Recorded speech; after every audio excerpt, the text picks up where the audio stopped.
everybody, welcome back to Cinemazi. Halo semuanya, ketemu lagi sama gue Yaya. Oke, gue kali ini mau bawain alur cerita film yang masih berbau-bau superhero. Kali ini berjudul Captain America The First Avenger. Adalah film superhero Amerika yang rilis pada tahun 2011 berdasarkan karakter komik Marvel Captain America, diproduksi oleh Marvel Studio.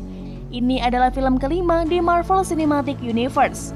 Film ini disutradarai oleh Bapak Joe Johnston dan ditulis oleh Christopher Marcus dan Stephen M. Sively. Selama Perang Dunia II, Steve Rogers mencoba untuk mendaftar tetapi berulang kali ditolak karena kondisinya yang lemah dan sakit-sakitan.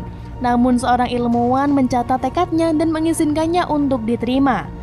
Apa yang Steve Rogers tidak tahu adalah bahwa ilmuwan ini bertanggung jawab atas proyek pemerintah untuk menciptakan tentara super, di mana Steve Rogers akan menjadi yang pertama. Kepokan gimana cerita selanjutnya? Jangan skip. Seperti biasa, kalian langsung aja nyari posisi santuy kalian. Saya humble dan kalem, jangan lupa kopinya.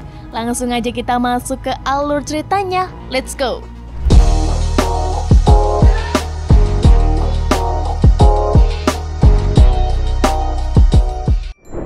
Lampu depan yang terang menembus lembaran kepingan salju yang tebal. Seorang ilmuwan menelusuri hujan es. Dua pria lain dalam seragam musim dingin mendekati ilmuwan itu. Dia membawa mereka ke situs penggalian yang seukuran lapangan sepak bola, yang di tengahnya nampak sayap dan badan pesawat raksasa. Orang-orang berjas hitam memotong badan pesawat misterius itu dan masuk.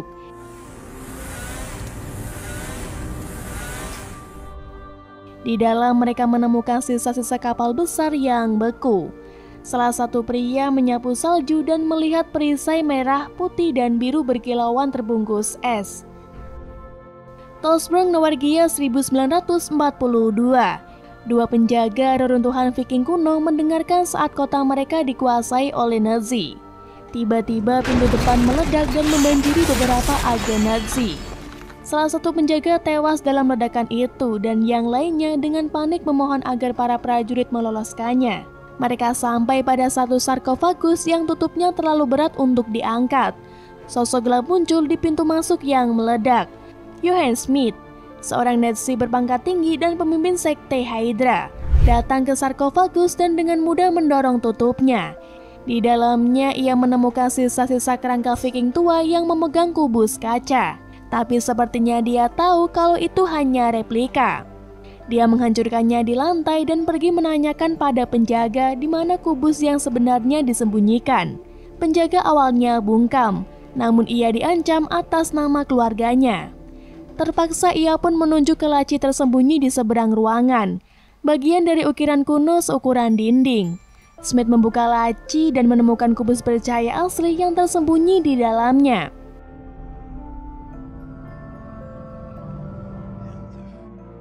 Kemudian Smith memerintahkan anak buahnya untuk menghilangkan jejak bukti.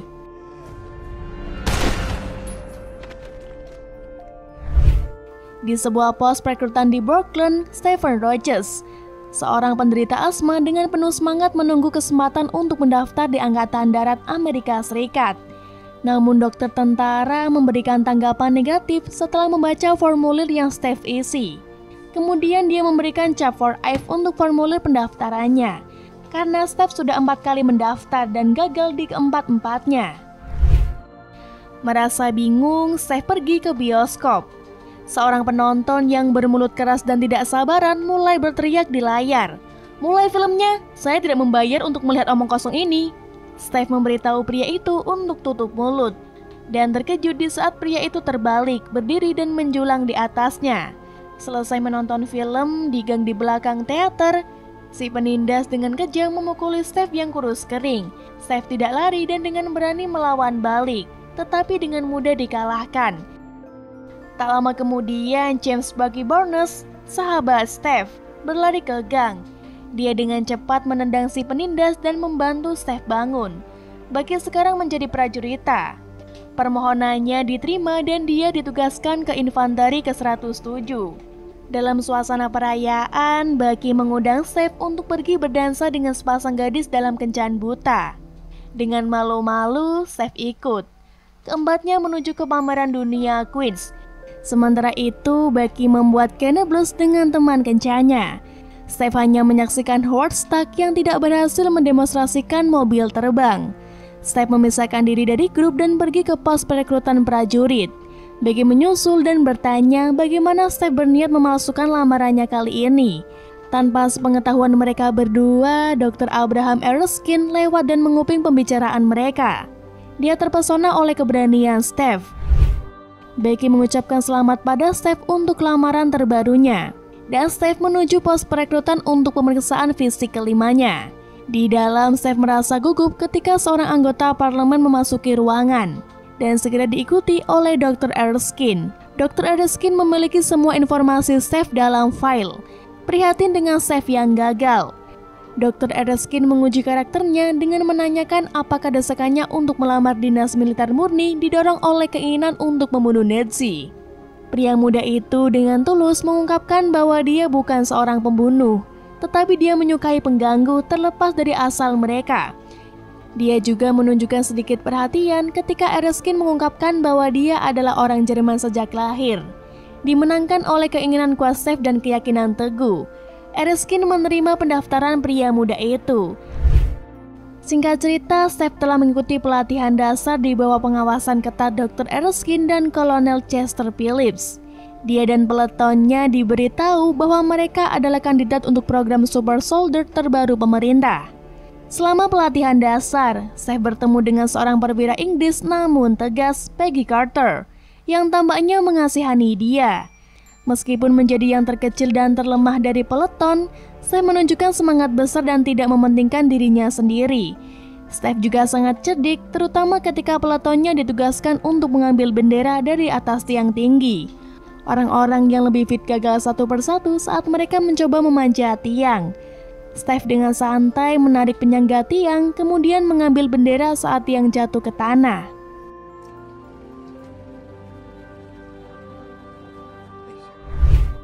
Malamnya, Dr. Erskine berbicara dengan Steph. Dia menceritakan sebuah kisah tentang bagaimana sebelum emigrasinya ke Amerika Serikat, dia diperintahkan oleh Johann Schmidt untuk membuat serum yang akan memberikan kekuatan seperti dewa kepada seorang pria. Dr. Erskine menciptakan versi awal serum yang ingin dia gunakan pada Steph. Hanya saja ketika Schmidt menyuntikkan dirinya sendiri, kulit tubuhnya terkikis dan meninggalkan bekas merah berotot. Tidak terpengaruh oleh resiko, Steph setuju untuk mengikuti prosedur. Keesokan paginya, Steph dan Peggy melewati Brooklyn dan berhenti di depan sebuah toko barang antik. Keduanya memasuki toko barang antik dan turun ke bunker militer rahasia yang tersembunyi di dalamnya. Di sana mereka bertemu dengan Dr. Erskine yang sedang menyiapkan kapsul medis bersama dengan Howard Stark dan Kolonel Phillips. Steph disuruh melepas bajunya dan masuk ke kapsul. Stark menjelaskan bahwa prosedur awal eksperimen tersebut adalah dengan menyuntikkan generator otot ke dalam kelompok otot utama Rogers, yang kemudian akan dibombardir dengan Viteray. Serum Erskine disuntikan ke otot Steve, dan Steve dimasukkan ke dalam kapsul Viteray. Kapsul bersinar terang. Steve berteriak kesakitan tetapi juga memberitahu mereka untuk melanjutkan.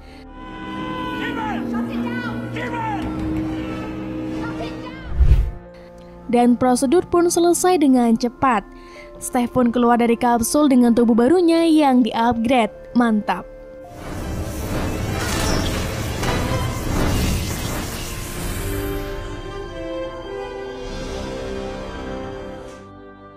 Semua orang merayakan keberhasilannya dan memberi selamat kepada Erskine, seorang pejabat yang sebenarnya mata-mata Jerman bernama Heinz Kruger. Tetap di belakang, menempatkan tas kecil di kursi. Beberapa saat kemudian, galeri tontonan meledak. Kruger menuruni tangga dan menembak Dr. Erskine. Dia dengan cepat membunuh para penjaga dan melarikan diri. Steph menghampiri Dr. Erskine yang sekarat, yang hanya memiliki cukup energi untuk menunjuk ke jantung Steph sebelum dia meninggal. Steph melesat keluar dari bunker mengejar Kruger. Di jalan, Peggy mengejar Kruger dan dengan mudah membunuh sopirnya yang kabur. Kruger mencuri taksi dan bertujuan untuk menabrak Peggy. Steve tiba tepat pada waktunya, menyelamatkannya dari terbunuh oleh taksi yang akan datang. Steve mengejar taksi dengan berlari sangat cepat, menampilkan kelincahan manusia super. Kruger menembak Steve dan melarikan diri ke kapal selam Hydra-nya.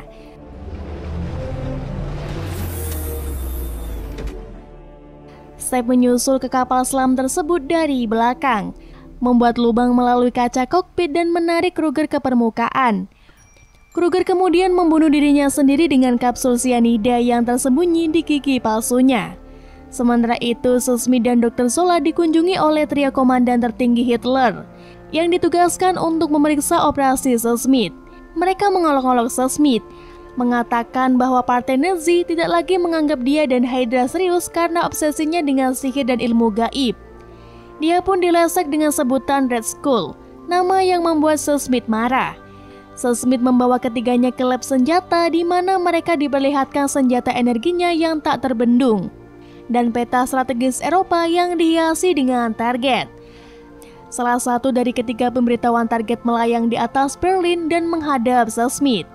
Smith dengan cepat menguapkan ketiga perwira Nazi itu.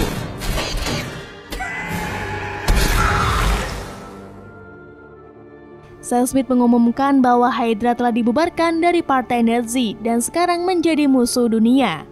Hari berikutnya, Philip dan Carter mengambil sisa-sisa penelitian Dr. Erskine. Keduanya putus asa karena satu-satunya orang yang mampu memproduksi serum itu adalah Erskine sendiri. Steve sangat ingin menjadi prajurit sesungguhnya, tetapi Philip lebih suka dia menjadi tikus percobaan daripada seorang prajurit di pasukannya. Steve didekati oleh seorang senator yang memegang koran tentang peristiwa hadis sebelumnya, dihiasi dengan foto halaman depan Steve yang mengejar Hans Kruger. Steve telah menjadi selebriti semalam dan senator memiliki ide yang akan saling menguntungkan. Steve Rogers terdaftar di USO, United Service Organization, dan melakukan perjalanan keliling Midwest. Steve Rogers segera dibawa ke Italia di mana dia akan terus menghibur pasukan. Setelah kedatangannya, orang-orang yang bermuka masam dan dilanda perang menggodanya dan mengolok-oloknya. Pertunjukan pun selesai.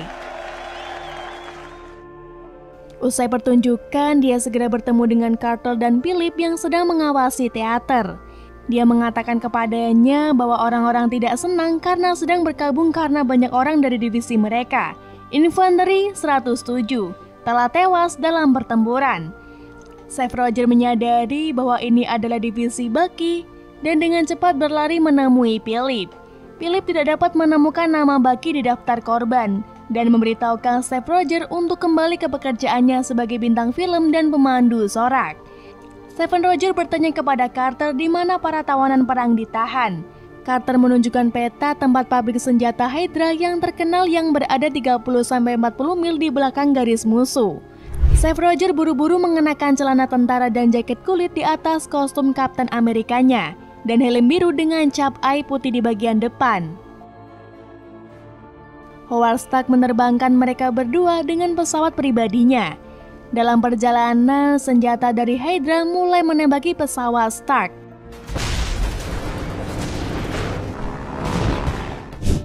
Steve Rogers turun menggunakan parasut, sementara dua lainnya melarikan diri kembali ke tempat yang aman. Steve Rogers diam-diam masuk ke pangkalan Hydra dan mengalahkan banyak pasukan Hydra yang bertugas. Steve Rogers berjalan ke sel tahanan di mana dia melihat ratusan pria di penjara dari Infanteri 107. Dia membebaskan para tawanan perang di sana, namun ia masih belum menemukan sahabatnya. Para tahanan berhasil melarikan diri dengan mencuri senjata beserta tank dan menghancurkan sebagian besar fasilitas itu. Sam Smith mengawasi Steve melalui CCTV dan dengan cepat menyadari bahwa dia pastilah pria Erskine. Dia dengan cepat mengaktifkan beberapa bahan peledak yang akan meratakan pangkalan. Steve menyusuri setiap ruangan dan menemukan Bucky yang diikat ke meja operasi, dalam keadaan seperti habis disiksa. Steve juga melihat peta taktis besar yang dipasang di dinding, dengan berbagai instalasi yang ditandai. Dengan segera, dia membebaskan Bucky. Bucky pun sedikit pangling saat melihat sahabatnya yang dulu ceking sekarang sudah tinggi dan kekar. Keduanya segera mencari jalan keluar dan mendapati diri mereka berhadapan langsung dengan Smith di jembatan besi. Rogers meninju Smith, yang secara mengejutkan bertahan. Mereka pun berduel dan dimenangkan oleh Steve. Dr. Zola menekan tuas pembuka jembatan untuk memisahkan keduanya. Namun setelah itu tiba-tiba Smith membuka kulit kepalanya yang ternyata topeng. Setelah membual, ia pun pergi menggunakan lift yang disusul oleh Dr. Zola.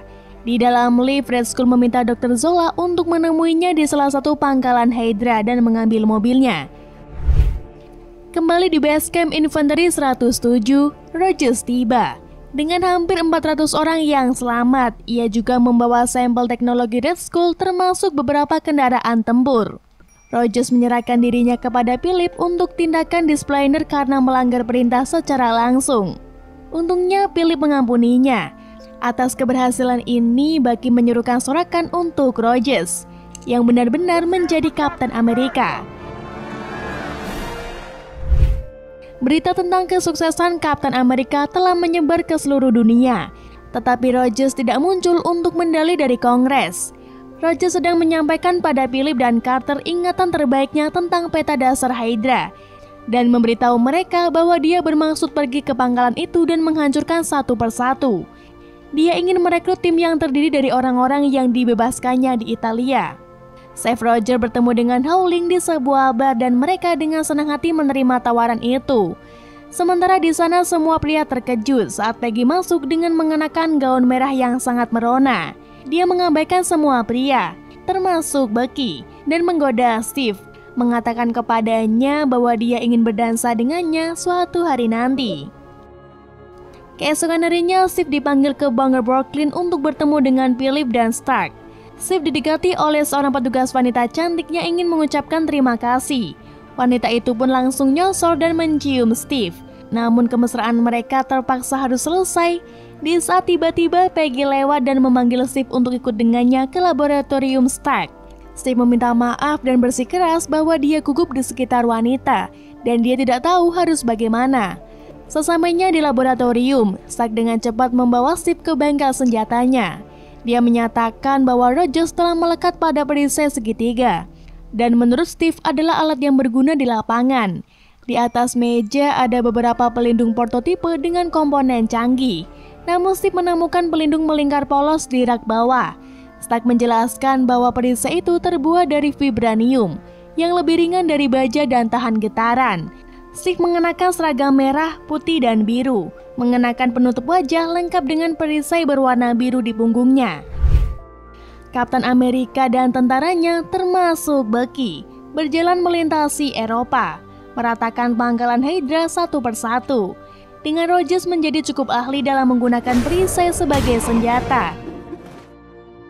Jauh di pegunungan Alpen, Steve dan anak buahnya memiliki misi untuk menangkap Zola di kereta pribadinya.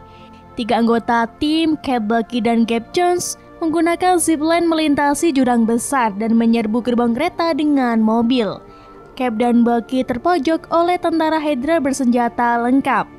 Mereka nyaris mengalahkan tentara, namun Bucky terlempar dari kereta dan jatuh ke sungai es di bawah.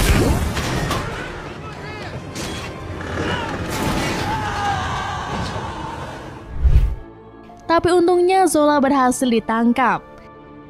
Steve Rogers sedang galau pasca kehilangan sahabatnya. Dia menyadari bahwa serum Dr. Erskine dengan cepat menumbuhkan kembali sel-sel mati, sehingga mustahil baginya untuk mabuk. Steve Rogers dan timnya menyiapkan rencana pertempuran untuk mengalahkan Red Skull di markasnya. Rogers mengenakan seragam baru, menunggangi Harley dan menyerang pangkalan. Namun dia gagal. Red Skull bertanya apa yang membuat Rogers begitu istimewa. Rogers berkata, "Tidak ada, saya hanya anak kecil dari Brooklyn." Beberapa saat sebelum anggota timnya masuk ke kantor Red Skull, baku tembak terjadi kemudian.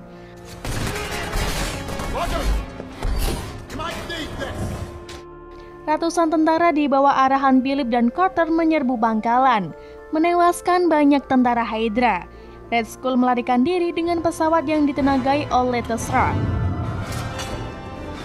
Steve Rogers mencoba mengejar pesawat dengan berjalan kaki, tetapi masih tertinggal.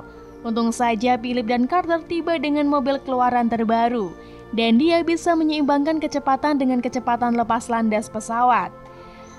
Di saat Steve Rogers hendak melompat ke pesawat, Peggy menghentikannya dan menciumnya. Wah, menang banyak lu, Tong. Steve Rogers menyelinap ke dalam pesawat di mana dia menemukan lusinan rudal kamikaze. Masing-masing diberi label dengan kota besar di Amerika.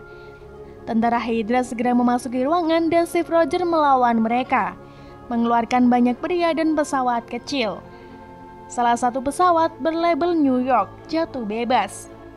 Rogers lepas landas setelah itu dan berhasil meraih pesawat dan menabraknya kembali ke sayap terbang setelah melemparkan pilot melalui baling-baling yang dipasang di belakangnya.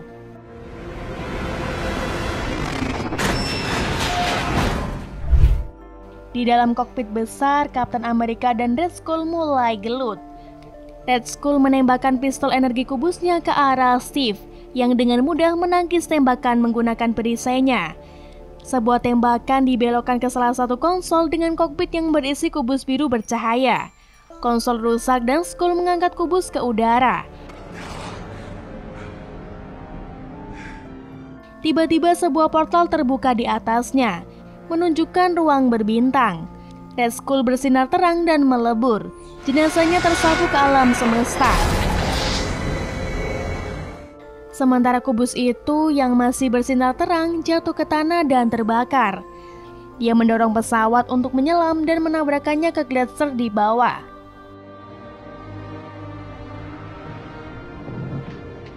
Peggy hanya bisa mendengar suara statis. Steve Rogers terbangun di rumah sakit. Radio kuno mentransmisikan play-by-play dari Games Brooklyn Dodgers. Dia bangkit, melihat keluar jendela dan melihat pintu rumah sakit terbuka. Seorang perawat muda yang sangat mirip dengan Peggy masuk. Dia menunggu tanggapan dari Steve, yang memandangnya dengan curiga. Perawat itu merogoh sakunya dan mengeluarkan radio 2 arah. Tak lama, 2 tentara tinggi berseragam hitam memasuki ruangan. Tapi Steve dengan mudah melemparkan mereka melalui dinding. Dia berlari melalui koridor gelap, mendorong pintu terbuka, dan menemukan dirinya di gedung pencakar langit modern yang ramai dengan orang-orang dengan setelan bisnis. Dia melarikan diri dari gedung dan menemukan dirinya di Times Square. Sekitar tahun 2011, dia melihat sekeliling dan semakin bingung. Nick Fury muncul dan berbicara dengan hati-hati kepada Steve.